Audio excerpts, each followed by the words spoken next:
Евгений Евтушенко получил медаль Полярной звезды. Награду знаменитому писателю вручил глава республики Егор Борисов. Чествование прошло до начала творческого вечера писателя под названием «Поэт в России. Больше, чем поэт». Желающих встретиться с Евгением Евтушенко собрался полный зал. Напомним, что в прошлом году встреча проходила в Саха-театре. Тогда она прошла также с полным аншлагом. Творческий вечер в этом году посетили и товарищи писателя, с которыми он впервые прибыл в Якутск.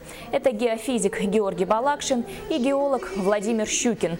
В выступлении Евгений Евтушенко представил свое творчество за 40 лет работы. Это антология, состоящая из 4 томов. Я думаю, что будет 5, но мы не уложились в это, потому что когда работали над этим, а работал над этой книгой, на которой должен работать целый институт, всего 2 человека, я и Владимир Владимирович Радзишевский. Но работали, надо сказать, очень многие читатели, которые читали прежние мои антологии.